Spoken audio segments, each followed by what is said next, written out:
예산안 본회의가 한국당 반발로 정회가 됐고요. 이제 잠시 뒤면 속개가 될 것 같습니다. 내용을 좀 들여다보도록 하겠습니다. 전문가 세 분을 모셨습니다.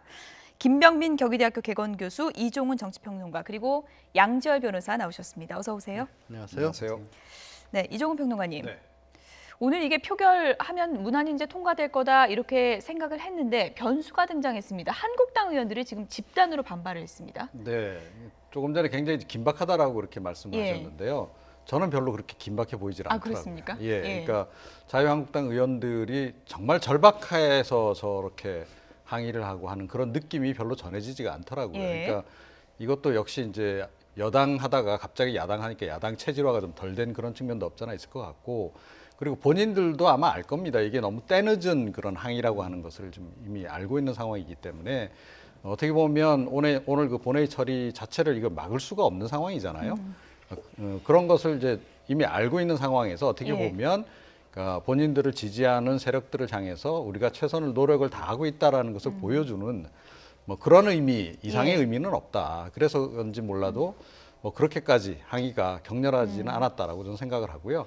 눈에 띄는 대목은 그러니까 차기 원내대표 되실 분들이 그러니까 역시 오늘 보니까 좀 앞쪽에 나오셔서 한국당에서 원내대표를 노리는 분들이요? 예, 출마 예정자 분들께서 앞줄에 이게 얼굴이 다 보이셨습니다. 예, 앞줄에 주로 나오셔서 역시 이제 그 본인들이 이제 앞으로 이끌어갈 그런 이제 그 원내 정당이기 때문에 표심도 좀 의식한 것 같고. 예, 좀 나와서 열심히 좀 하시는 것 같네요. 일단 내가 투쟁력을 보여주겠다. 이렇게 이제 대목을 읽으셨다고 했는데 눈에 띄는 얼굴이 있었습니까? 가장 맨 앞에 나선 건 다름 아닌 김성태 의원이 제 눈에 띄었고요. 최근 이제 원내대표 경선, 특히 오늘 이제 김성태 의원이 한국당의 원내대표 경선에 출마하겠다 뜻을 밝혔기 때문에 김성태 의원의 모습이 좀 제 눈에 보였던 것 같고, 그 뒤로 이제 홍문종 의원의 모습도 좀 잡혔고요. 또 여기에 대해서 지금 그 뒤에 보면은 나경원 의원 같은 경우는 본인이 출마를 하려고 하지는 않았지만, 그러니까 출마를 하려고 뜻을 펼쳤지만 나중에 이제 중간지대에서의 단일화를 좀 합의하게 만드는 모습을 취하려고 했는데 그런 모습들이 보였고, 또 이주영 의원의 모습들도 이제 맨 앞줄에 보였기 때문에 앞서 이종훈 평론가가 얘기했던 것처럼 자유한국당 지금 이제 정우택 원내대표 임기가 얼마 안 남았습니다.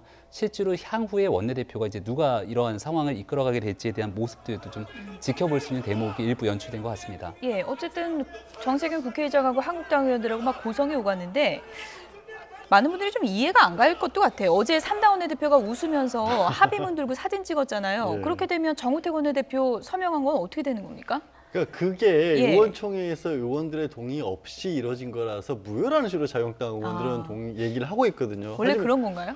그 자유한국당에서 그렇게 주장을 하고 있는데 원래 그렇다기보단 자유한국당 내에서 이번에 합의가는 과정에서 약간 불길한 부분은 뭐였냐면, 원래 예산안 합의 같이 중요한 쟁점 사항에서 합의를 할 때는 원내대표의 역할이 밖에 나와서 협상을 하는 것도 있지만 자당 내의 내부 의원들과의 강성한 발언들 이런 것들을 잠재우는 역할도 해야 되는 거거든요. 그러니까 그 안을 다 정리를 해놓은 다음에 합의가 이루어졌어야 되는데 자유한국당 기류는 그렇지가 못했어요. 그리고 뭐냐면 지난 주말에도 언론에서는 여야 간에 이게 통과가 안 돼서 굉장히 긴장 상태다라고 하고 법정 시한도 최초로 넘긴 건 맞지만 국회의 분위기를 전해온 분들은 그렇지가 않더라. 뭐 국민의당하고 민주당하고는 분위기 굉장히 좋은 것 같고 자유한국당 의원들은 별로 그렇게 격렬하게 나서는 것 같지도 않다라는 얘기를 했는데, 제 얘기는 무슨 말씀을 드리고 싶은 거냐면 자유한국당 의원들이 이렇게까지 거세게 항의를 하고 또 정말 보이콧안의 의원총회를 지금 진행을 정회시킬 정도가 되려면 이미 기존의 바깥에서 그 일을 했었어야 된다는 거죠. 왜 긴 협상 과정이 있었는데요. 그렇죠. 원내대표가 와서 합의를 하고 그런 과정을 다 넘겨놓고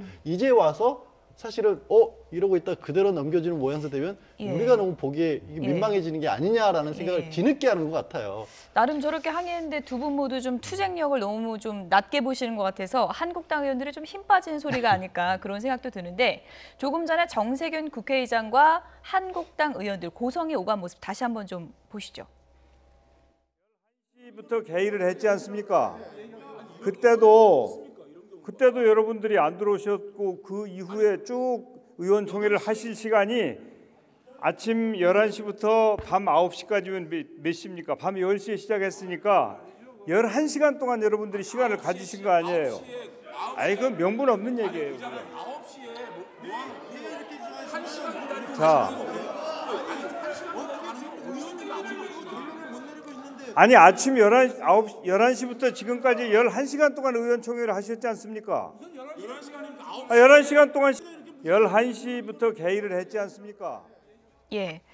시간 충분히 줬다. 의사 일정 다 합의된 건데 여기 와서 이렇게 항의를 할 명분이 없다. 이게 이제 정세균 국회의장 입장인데요. 네, 그러니까 당내에서 의견 정리 이미 다 했어야 되는 거 아니냐라는 얘기를 사실은 예. 하는 겁니다. 그게 뭐냐 하면 그러니까 정우택 원내대표가 이번에 좀 그 약간 전략적인 실패를 했던 부분이 그러니까 명확하게 이것만은 안 된다라고 이렇게 내거는 것들이 좀 있어야 되잖아요. 그러니까 야당 입장에서는 어차피 이게 모든 걸 다 얻기가 어렵습니다. 그래서 그러니까 꼭 집어서 확실하게 확보해야 될 것을 이제 그 선을 좀 분명히 했어야 되는데 이번에는 그런 것이 명확하지가 않았다는 예. 거예요. 예를 들어서 국민의당 같은 경우에는 호남 KTX 2단계 사업을 우리가 반드시 챙기겠다.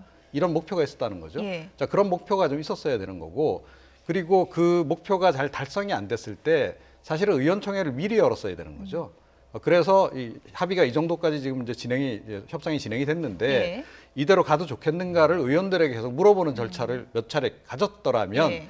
이렇게까지 좀 무기력하게 이렇게 좀 무너지는 그런 모습을 보이지는 않았을 것이다. 그러면 예. 분명히 이제 의원들이 비로소 이 잠정 합의가 나오고 난 다음에 의원총회 열어서 추인받는 그런 과정이 아니고 예. 사전에 한두 번이라도 의원총회를 열었다면 아마 빗발치는 반발들을 했을 거예요. 그러면 그 분위기를 또 가지고 가서 여당 쪽에 가서 또 얘기를 하는 거죠.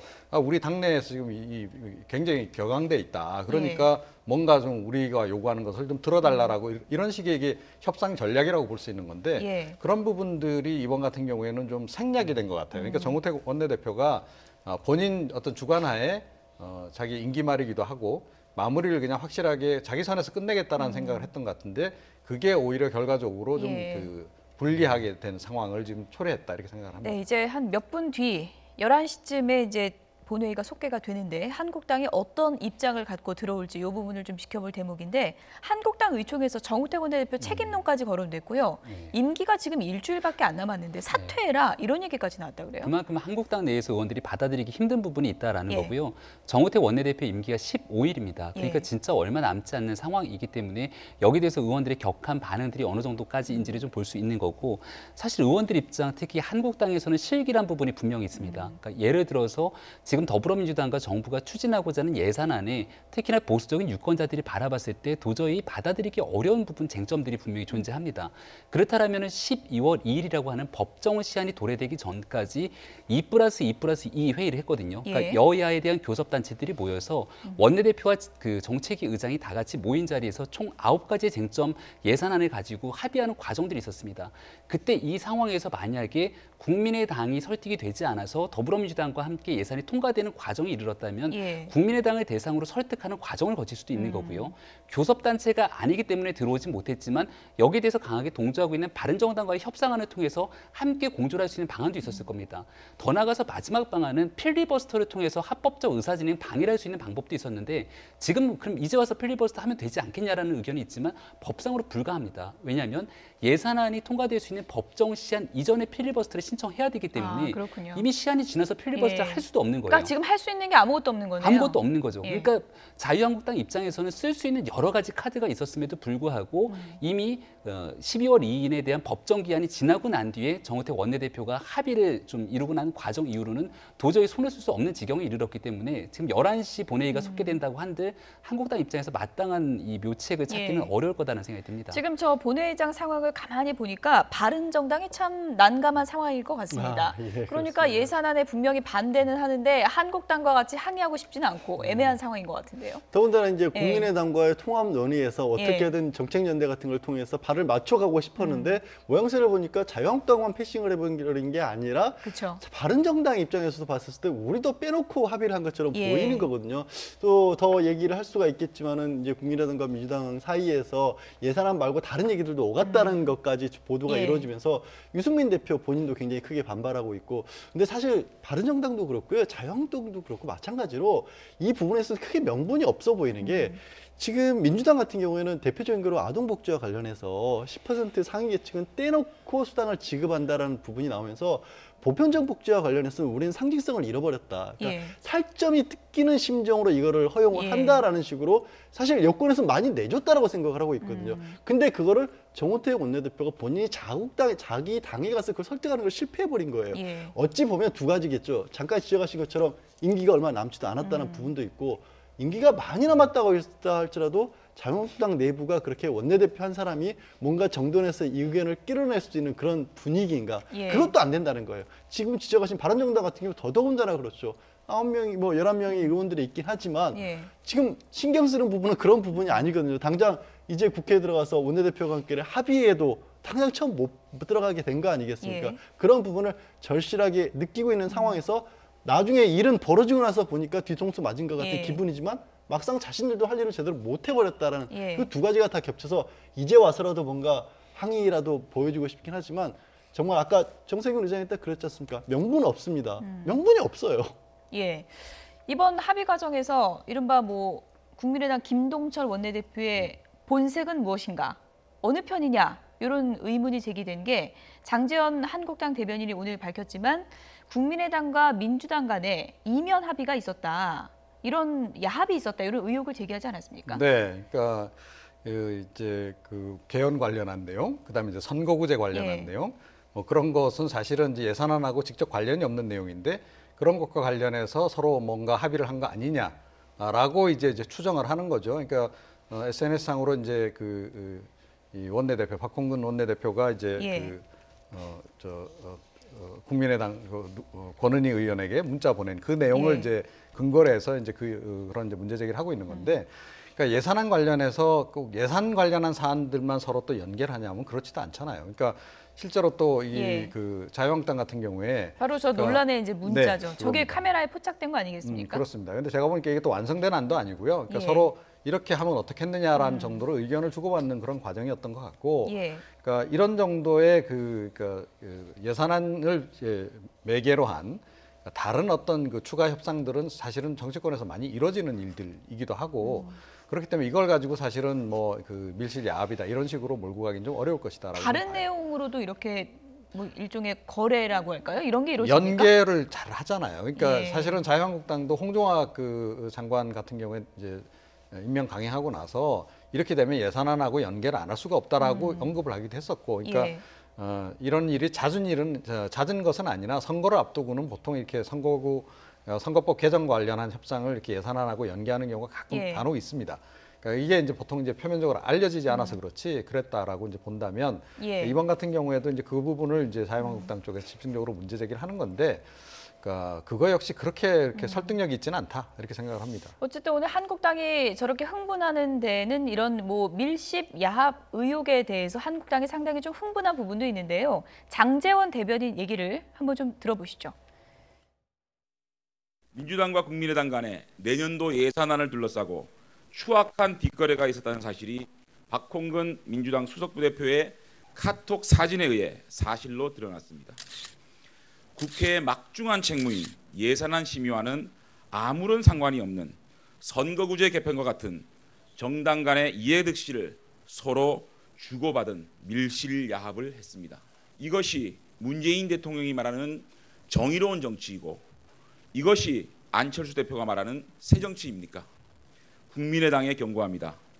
자신들의 정치적 생존을 위해 국민의 혈세를 볼모로 한 집권 세력과의 야합은 국민들의 무서운 저항에 직면할 것입니다. 이러한 추악한 뒷거래를 통해 수적 우위를 앞세워 사상 최악의 예산안을 밀어붙이는 행태는 국민들께서 반드시 심판할 것입니다. 뒷거래가 있었다. 한국당은 그렇기 때문에 3당 원내대표 합의를 받아들일 수가 없다는 장제원 대변인 얘기 들어보셨고요. 지금 본회의가 속개됐습니다. 2018년도 정세균 의장 얘기를 들어볼까요? 백재현, 윤후덕, 황주홍 의원 외 55인으로부터 수정안이 발의되어 있습니다. 백재현 예산결산특별위원장 나오셔서 수정안에 대하여 제안 설명해 주시기 바랍니다.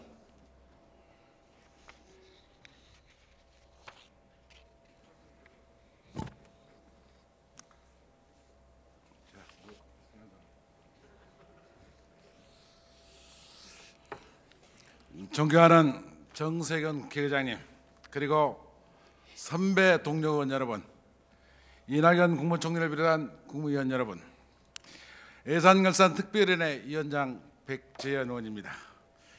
지금부터 더불어민주당 윤호덕 의원, 국민의당 황교안 의원과 본 의원이 함께 발의한 2018년도 예산에 대한 수정안을 제안 설명드리겠습니다.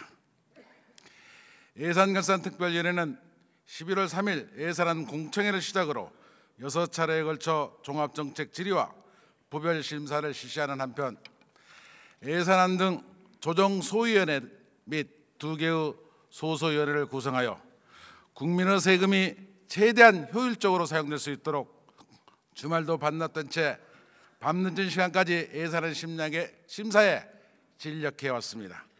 그러나 최저임금 인상에 따른 후속 지원 및 공무원 증원 등 주요 정책 현안에 대한 합의가 지연되고 세법 개정안에 대한 논의가 완료되지 못함에 따라 헌법이 정하는 예산안 처리 시한을 준수하지 못한 데 대하여 매우 안타깝고 죄송스럽게 생각합니다.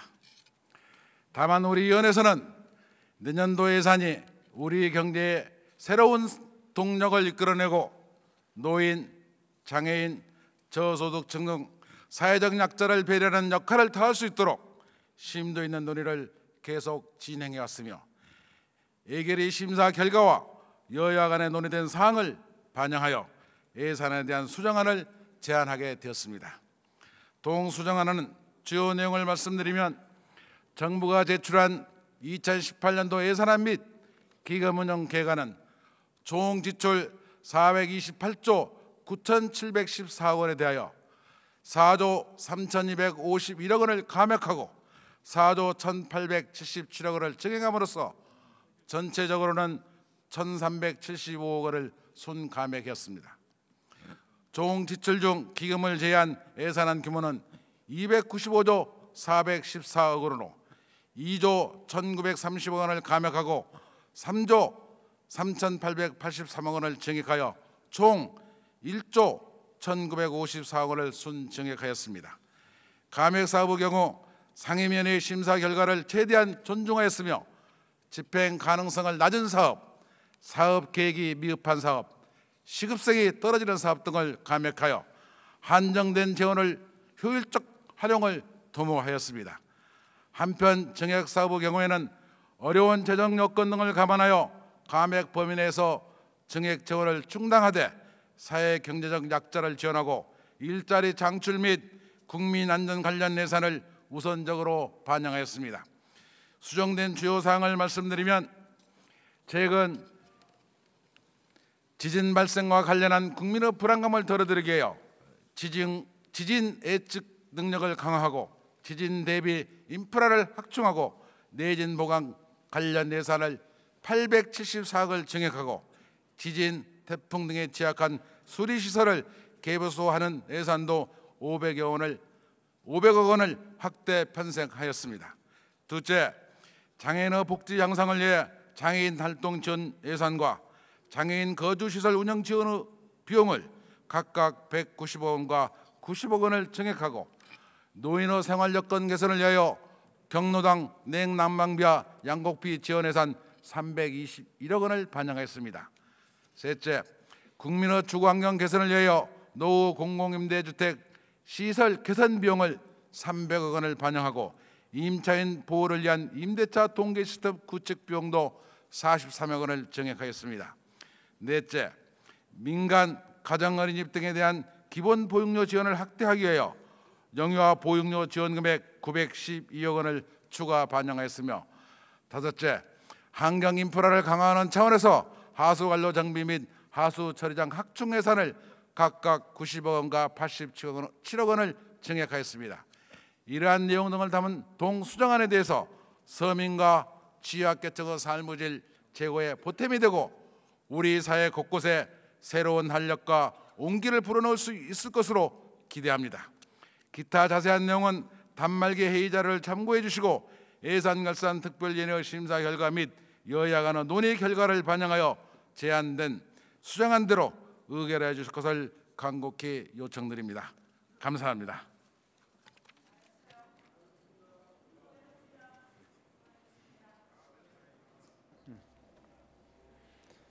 네, 수고 지금 이제 많으셨습니다. 본회의가 속개가 됐고요. 지금 얘기를 들어보니까 한국당 의원들 다 들어왔다 그래요? 네, 11시를 기점으로 이제 한국당 의원들도 전부 본회의장에 참석했던 거로 보여지고요.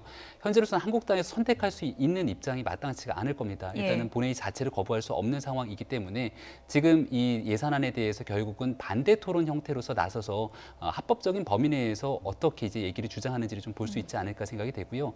당초에는 이제 바른정당 같은 경우도 김세현 정책위 의장이 나서서 이 반대 토론하겠다라는 의견이 좀 전해지기도 했었는데 지금 나온 것 같은데요? 지금 나왔네요. 예. 네, 실제 이 바른정당 같은 경우는 이번에 원내 교섭단체가 아니기 때문에 협상안에 들어가지 못했습니다. 따라서 오늘에 있는 이 반대 토론을 통해서 정부가 이 마련한 예산안 그리고 3당 원내 교섭단체가 합의한 예산안에 어떤 부분에 문제가 있는지를 지적하려고 할 것이고요. 특히나 이 보수정당이기 때문에 공무원 증언 문제 그리고 이 법인세 인상에 관한 문제는 절대 받아들일 수 없다고 강하게 주장했던 터라 아마 이 합법적인 범위 내에서의 반대 토론은 또 얼마나 세련되게 예. 국민들에게 설득 있게 얘기하는지도 굉장히 중요한 대목이라고 봅니다. 한국당은 반대 토론 안 하는 건가요? 그러니까 애당초에 예. 이 반대 토론을 누가 할지가 정해졌으면 어떤 인물이 나가서 반대 토론할지를 얘기를 할 텐데 예. 실질적으로 이 김세현 의원 같은 경우도 정책 이 의장이기 때문에 이제 본인이 나서서 이 내용을 책임지고 이 반대 토론하는 걸로 알려져 있습니다. 그렇다면 한국당 입장에서 조금 그 반대 토론이 멀쩍을 수도 있는 부분이 원내 대표 그리고 정책위 의장이 2+2+2 회의로서 사실상 이 합의체를 이끌어왔기 때문에 합의를 하고 또 나가서 반대 토론을 한다라는 게 좀 우스울 수도 있는 거고요. 과연 한국당은 어떤 선택을 할지도 지금 현재 응급하게 돌아가고 있는 상황 예. 속에서 좀 지켜볼 필요가 있을 것 같습니다. 일단 본회의장에 그대로 이제 들어왔고 예. 아까 집단으로 막 항의하다가 30분 만에 또 본회의장에 들어와서 앉아 있는 모습도 이게 어떤 전략인지 지금 가늠이 안 돼요. 그러니까 예. 그런 것 같습니다. 아예 처음에는 이제 보이콧을 하려는 게 아니냐라는 얘기도 예. 있었지 않습니까? 근데 보이콧을 하는 모습은 아예 빠져버렸고 지금 중계가 나가더라도 그냥 보이콧을 하더라도 정세균 의장이 진행을 해서 바로 곧장 통과시키는 모습만 비춰지게 되면 예. 자유한국당 의원들은 아예 아무것도 안 하는 것처럼 보이는 것처럼 그렇게 생각할 수가 있지 않습니까? 그러니까 자유한국당 지지자들 입장에서는 예산안에 대해서도 그렇게 그쪽 지지자분들이 보기에는 졸속해서 합의를 하더니 예. 이제 막 본회의에 통과되는 과정에서도 아무것도 안 하는구나 하니까 나섰는데 예. 나섰어도 결국엔 나온 것처럼 몇몇 분들 특히 이제 아까 말씀하신 것처럼 김성태 의원처럼 원내대표로 나설 분들 중심으로서 크게 목소리 몇 번 낸 뒤에는 예. 또 딱히 할 말이 없는 거예요. 예. 여러 번 말씀드렸다시피 이미 자신들이 실기했던 부분도 있고 네. 무엇보다도 원내대표가 가서 합의해진 부분을 갖다가 다시 바꾼다는 게 또 명분도 애초에 없는 거거든요. 예. 그걸 아니까 나갔다가 다시 들어오긴 들어왔는데 지금 와서 다시 또 뭘 할 수 있을까요? 저 예산안 자체가 지금 본회의에 바로 상정할 수 있게 된 것도 국회 선진화법 때문 아니겠습니까? 그 국회 선진화법 덕분에 예산안만큼은 개정 이후에 한 번도 늦춰진 적이 없다가 이번에 처음으로 늦춰졌는데 예. 이제 와서 또 명분도 없이 또 반대하는 모습을 뭐 저기서 몸싸움 같은 걸 벌이게 되면 예. 그것도 할 수 있는 만한 일이 아니기 때문에 사실 어떻게 보면 속수무책으로 자유한국당 입장에서는 당하고 있는 어떤 그런 상황이죠. 한국당이 이제 부글부글 끓는 이유가 조금 전에도 이제 제가 얘기했던 것처럼 국민의당과 민주당의 뭐 이면 합의 의혹 아니겠습니까? 네. 뭐 그런 거 주고받을 수 있다라고 이제 말씀은 하셨는데 어쨌든 김동철 원내대표가 유승민 대표에게는 사과를 했다 그래요 오늘. 네, 예. 그렇죠. 그러니까 이제 바른정당에 대해서 그런 부분에 대해서 사전 설명을 이제 안 한 그 부분에 대해서 이제 약간 이제 사과를 이제 했다는 건데요. 예. 그런데 사실은 이제 바른정당도 이번에 좀 여실히 아마 느꼈을 겁니다. 그리고 앞으로도 이 확실하게 깨달아야 될 게 뭐냐면 원내 교섭단체인 거하고 아닌 거하고 큰 차이가 있는 겁니다. 예. 평상시에 그러니까 바른정당이 지금 이번에 당에서 굉장히 좀 억울하다라고 생각하는 그런 정도, 정의당은 늘 당하고 있는 상황이거든요. 자, 그런 점을 이제 이번에 좀 깨달았다. 사전에 사실은 이런 부분을 좀 미리 감지를 해서, 그러니까 바른정당 같은 경우에는 결국 좀 위탁해서 좀 뭔가 이렇게 예산 반영 사항들을 국민의당으로 하여금 좀 이렇게 관철시켜 주도록 그렇게 사실은 예. 전략을 좀 수립해서 나갔어야 한다라고 저는 생각을 합니다. 예. 그리고 이제 지금 단계에서 이걸 또 마구 반대하기도 좀 힘든 것이, 그러니까 문제제기는 하겠으나 반대하기는 힘든 것이, 그러니까 본인들도 뭐 거기 어느 정도 동의를 했을 뿐만 아니라, 그리고 너무 이 또 자유한국당하고 이 같은 기조로 가는 것처럼 보이기 때문에 예. 그 부분도 좀 부담으로 좀 작용하는 것 같습니다. 일종의 뭐 유승민 패싱이다 이런 단어까지 나왔습니다. 유승민 대표 입장에서는 상당히 좀 자존심이 상하는 그런 상황 아니었겠습니까? 왜냐하면 이제 바른정당과 국민의당 간의 정책 협의체까지 구성을 했고요. 그 예. 정책 협의체의 시발점은 예산안에 대한 통과 처리부터입니다. 그러니까 말 그대로 앞서 이제 국회 선진화법 때문에 예산안이 통과될 수밖에 없는 지점을 얘기해 줬는데요. 예. 저는 더불어민주당이 이 국회 선진화법과는 달리 이번 예산안 통과에서 굉장히 안간 힘을 쓸 수밖에 없는 상황이었습니다. 왜냐하면 이 여당이, 그러니까 과거 같은 경우는 이거는 여대야수였기 때문에 예. 야당이 아무리 반대하더라도 12월 1일까지 합의를 이루지 못하게 됐을 경우는 정부 원안이 올라가기 때문에 힘이 센 여당이 얼마든지 통과가 가능하게 만든 겁니다. 근데 여소야대 전국에서는 정부 원안이 올라오더라도 야당이 예. 훨씬 더 힘이 세기 때문에 반대하면 통과가 될 수 없는 상황이거든요.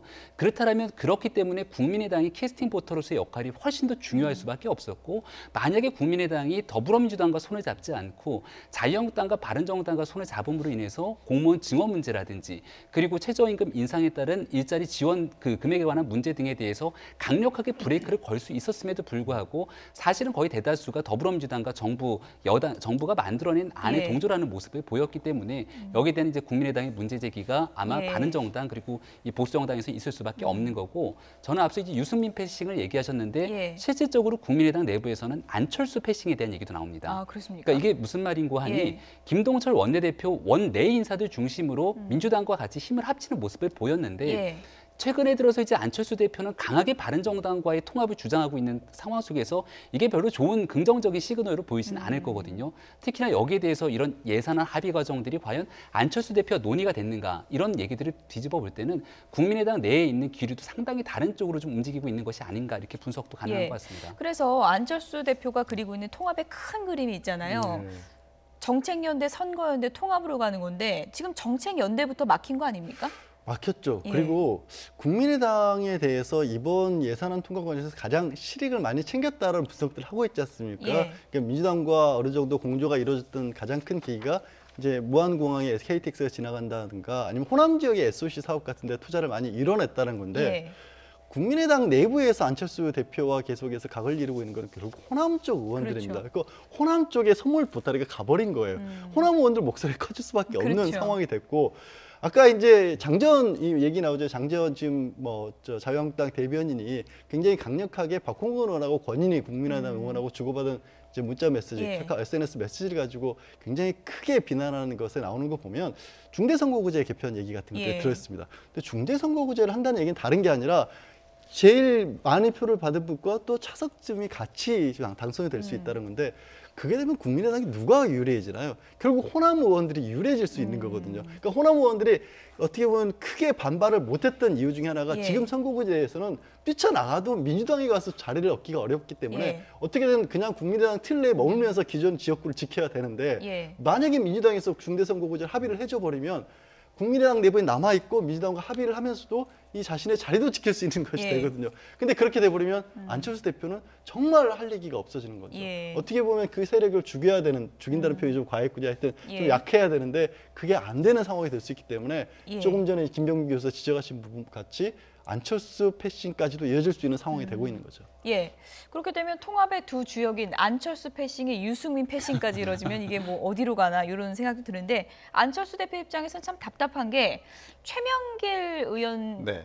의원직 상실한 것도 또 악재라고 할 수 있잖아요. 네, 그렇습니다. 예. 사실은 이제 최근에 과연 안철수 대표가 누구의 말을 듣느냐, 이게 정가의 예. 좀 최대 관심사 가운데 예. 하나예요. 원래 박지원 전 대표 예전에는 뭐 이제 아니었나 그 봐요. 뭐 예. 몇몇 거론되는 예. 분이 있었습니다. 지난 대선 기간 동안엔 또 뭐 거명되는 또 분이 또 각별한 예. 분이 한 분 있었고, 자 그래서 사실은 이제 모두가 다 그걸 이제 찾고 있었는데, 시간이 지나면서 점점 드러나는 것이 역시 최명길 의원 쪽의 얘기를 많이 듣는 것 예. 같다라고. 그래서 최근에 이제 이 통합 관련한 것도 최명길 의원이 거의 이제 주도적으로 아이디어를 내고 안철수 대표가 쫓아가는 뭐 그런 그 형국으로 이제 진행된 게 아니냐라고 대체로 정치권에서 이제 추정을 해 왔거든요. 예. 자, 그런 상태에서 최명길 의원이 어찌됐건 의원직을 상실하게 되면, 물론 의원직 상실했다 그래서 안철수 대표를 도와주는 활동을 멈추는 것은 아니나, 예. 그럼에도 불구하고 아무래도 운신의 폭은 좀 제약이 있을 수밖에 없죠. 사실은 최명길 의원 같은 경우에는 뭐 언론 출신이기도 하지만, 그러니까 사실은 대변인격 거의 비슷하게 각종 언론에 나와서 안철수 대표의 그 입장을 대변하는 그런 역할도 했단 말이에요. 예. 근데 그런 역할 부분은 역시 아무래도 많이 이제 제약을 받을 수밖에 없겠죠. 그래서 그런 부분이 이 안철수 대표가 앞으로 이제 이 본인의 그 통합론을 실현시켜 나가는 과정에서 중요한 그 한 축을 잃은 그런 그 상황인 것은 분명하다 이렇게 생각을 합니다. 예. 어쨌든 예산안 전국에서 희비가 상당히 좀 엇갈렸고요. 지금 본회의장 상황은 예산안 표결을 앞두고 또 찬반 발언이 이어지고 있는 그런 상황입니다. 표결이 몇 시쯤 이뤄질지는 지금 정확히 알 수는 없는데요. 저희가 이제 속보가 전해지는 대로 여러분께 전해드리도록 하겠습니다. 이번에 한국당 의원들이 집단으로 반발을 하고 있는 모습 앞서도 보여드렸는데요. 정우택 원내대표가 지금 상당히 좀 당내에서 곤혹스러운 상황입니다. 어제 합의문을 내놓는 장면을 보면 복잡한 속내가 그대로 드러나는데요. 함께 보시죠.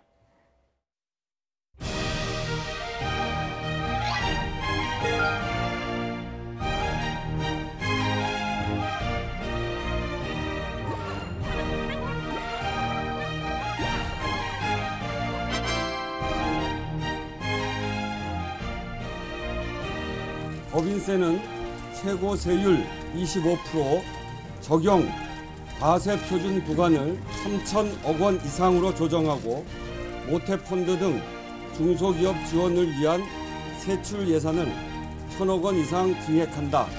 여기에 자유한국당은 유보했습니다. 2018년도 공무원 인력 증원 규모는 9,475명으로 한다. 여기에 대해서도 자유한국당은 유보했습니다.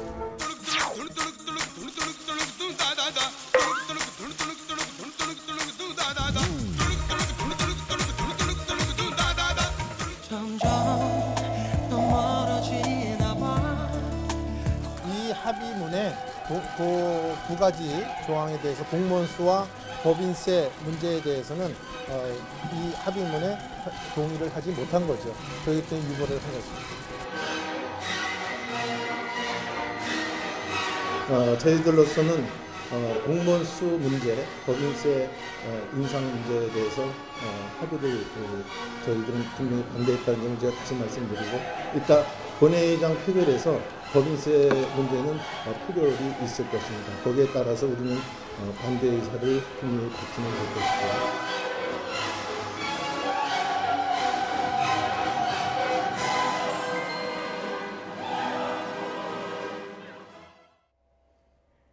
정우택 원내대표 손짓과 표정이 모든 걸 말해주는데 손이 닿은 겁니까? 안 닿은 겁니까? 어떻게 봐야 됩니까? 정말 절묘하게 잡으셨네요. 그러니까 예. 김동연 경제부총리와 김동철 원내대표 그리고 더불어민주당 우원식 원내대표를 확실하게 잡았는데 예.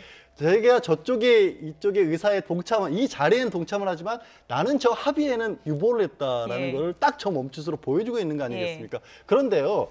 아까도 여러 번 저 다 같이도 말씀하셨지만 저기서 분명히 준 겁니다. 공무원 증원과 법인세 인상에 대해서는 분명히 유보의 합의 아니겠습니까? 저 의사표시가 된 거예요. 예. 일종의 법률용어로 표현하면 제가 공증까지 이루어졌다고 볼 수 있는 거예요. 왜냐하면 원내대표라는 자리는 자유한국당 의원들을 대표해서 국회 내에서의 합의의 대표자라는 얘기 아니겠습니까? 우리는 이 자리에 참가하지만 의사표시는 유보한다. 그리고 들어와서 법인세에 대해서는 우리 반대 표시할 것까지도 다 얘기가 된 거예요. 예. 그러면 여기서 두 가지가 남는 거예요. 정우택 원내대표가 당에 들어가서 그 역할을 제대로 전달을 못했거나 아니면 저렇게까지 합의라는 과정에 있어서 정우택 대표가 너무나 독자적으로 했거나 내지는 정우택 대표는 합의라는 당사자였기 때문에 아마도 우원식 대표와 김동철 대표 사이의 분위기를 확실하게 짐작을 했겠죠. 파악을 했겠죠. 이거는 내가 더 이상 나서서 뭐가 될 상황이 아니다.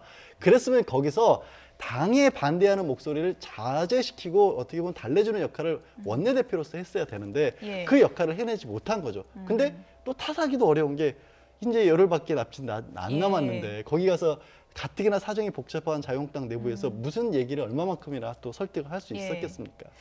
정우택 원내대표 속내로는 뭐 나보고 어쩌란 얘기냐 뭐 이런 답답한 심정도 있을 것 같아요. 양 변호사님 분석이 거의 정확할 겁니다. 왜냐하면은 사실 이제 국민의당이랑 더불어민주당의 기류가 어느 정도 합의가 이루어진 상황이라면 자유한국당이 손쓸 수 있는 방법이 없거든요. 그러니까 지금 더불어민주당이 121석 그리고 저 사건이 이루어진 게 이제 어제이기 때문에 어제 기준으로 국민의당이 40석이지 않았습니까? 두 정당이 합치게 되면 얼마든지 예산안 통과가 가능한 의결 정족수가 나오게 되거든요. 그러니까 그 과정에서 이미 12월 2일이라고 하는 예산안 통과의 법정 시한이 지났기 때문에 누구 때문에 계속해서 합의를 이루어지지 못하는가에 대한 비난이 결국 자유한국당으로 쏠릴 수도 있는 겁니다. 그러니까 저 자리에서 만약에 그 더불어민주당과 국민의당이 합의를 이뤄냈는데 자유한국당만 끝끝내 합의하지 않고 우리는 인정하지 못한다라고 하게 됐을 경우는 아마 두 정당이 합세해서 예산안 통과를 지키지 못한 모든 책임을 한국당에 밀 수도 있는 상황이었을 거거든요.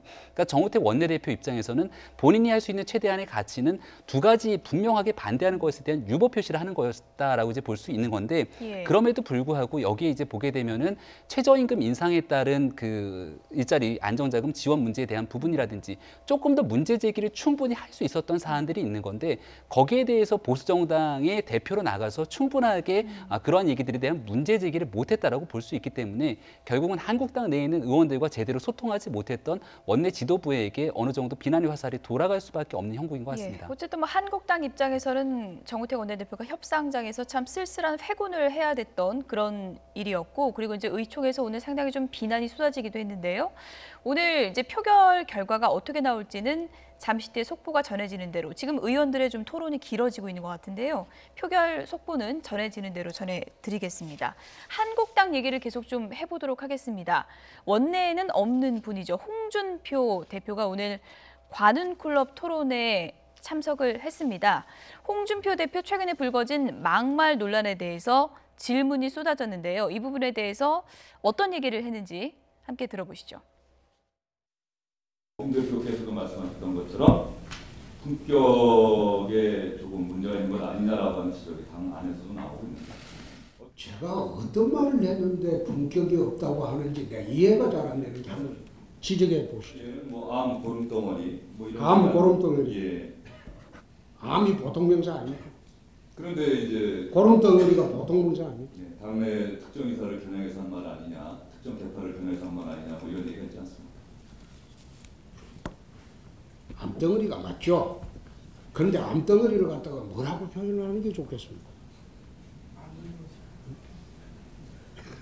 그래서 저는 앉아서 저보고 암덩어리라고 하면 내가 그 표현 바뀌었어요. 암덩어리 님이라고 하면 품격이 있습니까?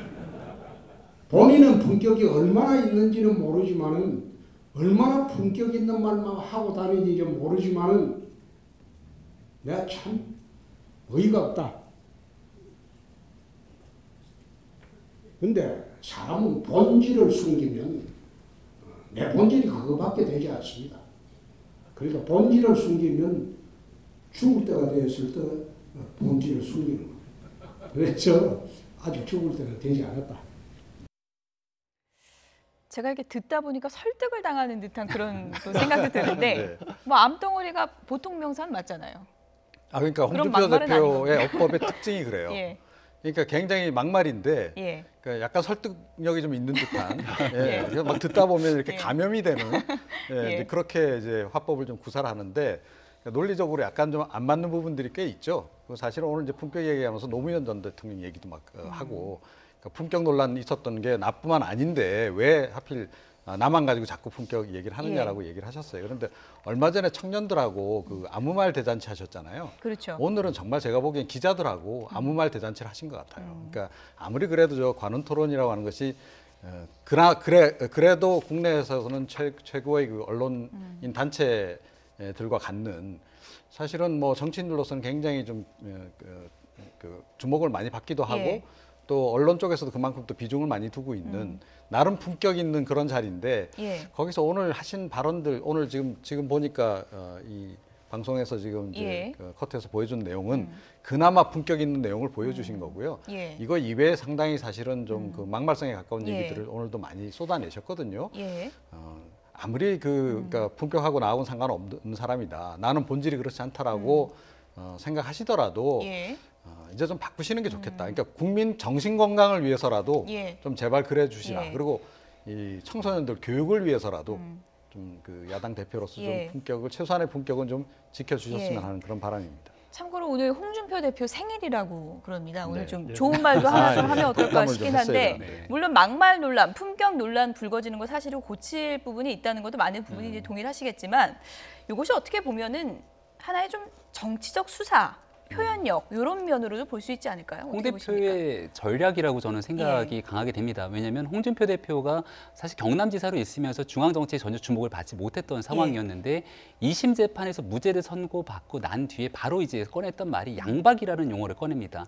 그 당시 이제 양아치 친박이라는 용어를 꺼내면서 사실은 최순실 국정농단 사건으로 당이 굉장히 어려움에 처했지만 여전히 당내 다수 계파를 점하고 있는 친박계에 대해서 그 정도의 얘기를 할 수 있는 인물이 없었거든요. 그러니까 홍 대표가 일부러 의도적으로 상대방의 인격을 비하하기 위한 막말을 끄집어냈다라기보다는 전략적으로 당내에서의 기반이 없는 상태에서 어떤 방식으로 본인을 포지셔닝 할 수 있는지에 대한 정치적 수사를 만들어냈다 보는 것 같고요. 홍 대표를 일컬어서 홍 트럼프라고 얘기하는 사람들이 있는 것처럼 정확하게 트럼프 대통령이 이 아웃사이더 정치인에서 대통령이 되기까지의 과정, 그리고 대통령이 되고 난 뒤에도 트위터를 통해서 계속해서 여러 가지 메시지들을 쏟아내지 않습니까? 이런 부분들을 저는 정확하게 벤치마킹하고 있다는 생각이 들고요. 우리가 생각하는 트럼프 대통령 참 이상한 사람인 줄 알았는데 지난번 대한민국 국회에 와서 국회 연설하는 걸 보고서는 야 이거 대한민국 교과서에 실어야겠다는 얘기를 하는 사람들이 있는 것처럼 정제된 자리에서의 발언은 또 다릅니다. 그러니까 홍준표 대표가 얘기하고 있는 이 본질이라는 측면에서 바라봤을 때 일부 의원들 같은 경우는 실제 여성 의원을 대상으로 성희롱 발언해서 윤리위에 제소가 된 적도 있는데 그런 부분들과 좀 비교해서 본질적인 부분들을 좀 강조한 그런 측면이 있지 않나 생각이 듭니다. 최경환 서청원 의원에 대한 얘기도 있었는데 이런 표현을 썼습니다. 자연 소멸될 것이다. 이렇게 이제 표현을 했어요. 그 자연 소멸될 것이라는 게 이제 본인이 인위적으로 그 사람들을 제명하거나 출당을 하거나 징계를 해서 어떻게 보면 수사를 받도록 하거나 지금 검찰이 강력하게 최경환 의원 같은 경우 소환에도 응하지 않고 있지 않습니까? 원래 일정을 바꿔서 그런 경우에 내가 밖으로 쫓아내지는 않겠다라고 했었는데요. 그러니까 홍준표 대표가 지금 이제 김병민 의원은 상당히 정치적으로 좋은 의미로 생신이니까 덕다 오늘도 생일이니까요. 63시 되셨다고 합니다. 그렇게 얘기를 해주실 것 같은데 홍준표 대표가 최근까지만 해도 서청원 최경환 의원에 대해서는 저런 식으로 말씀을 안 하셨잖아요. 분명히 지금 암덩어리라는 부분도 그렇게 지적을 한 거고 수사를 받는다 이런 부분에 있어서도 어떻게 보면 오히려 수사를 부추기진 않았지만 잘못한 부분에 대해서는 박근혜 전 대통령께 왜 책임을 지지 않느냐고 가장 강하게 밀어붙였던 분이잖아요. 그러면서 또 그 전에 대선 때는 또 이용해야 될까 어떻게 보면 가깝게 지내서 친박의 어떤 세력에 맞는 입맛에 맞는 얘기도 하셨거든요. 그러니까 제가 지적하는 건 뭐냐면 본인이 말씀하신 것처럼 정말 본질에 대해서 솔직한 것과 때에 따라서 말이 바뀌는 것은 다른 문제지 않습니까? 그리고요 같은 얘기라도 본질이라는 게 솔직하고 모든 것을 표현하는 것과 또 품위 있는 것과는 좀 다른 문제거든요. 그러니까 사회적 인식이라는 게 있지 않습니까? 말에 대해서는. 최근에는 어디 그 개도 함부로 안 쓰고 반려견이라고 바뀌었죠. 그러니까 개는 본질적으로 같은 거지만 표현이 개와 반려견은 다르게 느껴지잖아요. 그 차이를 아셔야 된다는 거죠. 뭐 홍 대표가 한동안 또 주춤하던 페이스북도 다시 이제 재개하셨다고 하는데 앞으로 좀 어떤 모습을 보여주실지 저희가 좀 기대해 보도록 하겠습니다. 본회의장 상황을 다시 한번 정리해드리면서 마무리를 해야 될 것 같습니다. 지금 본회의장 화면을 좀 보여주실까요? 지금 표결을 앞두고 여야 의원들의 찬반 토론이 이어지고 있습니다. 앞서 전해드린 것처럼 잠시 정회, 30분 정도 정회가 됐었고요. 이제 속개가 됐고요. 속개가 된 이후에 의원들의 찬반 토론이 이어지고 있습니다. 지금 전해지는 바에 따르면 토론자가 한 11명 정도 신청을 했다 그러는데 그렇게 되면 12시를 넘기게 되고 어떻게 뭐 차수 변경이 되는 건가요? 그렇죠. 그래서 뭐 이제 회기가 바뀌는 건 아니니까 이렇게 해서 이제 아마 새벽에 처리가 되지 않을까 생각합니다. 정회 뒤에는 한국당 의원들이 지금 모두 본회의장에 들어와서 지금 앉아 있는 그런 상황입니다. 당초에는 좀 보이콧하겠다고 했는데 지금은 어떤 입장인지 좀 확인을 해봐야 될 것 같고요. 예산안 표결 결과가 나오는 대로 여러분께 속보로 전해드리도록 하겠습니다. 지금까지 김병민 경희대학교 개건교수, 이종훈 정치평론가, 양지열 변호사 세 분이었습니다. 고맙습니다. 고맙습니다.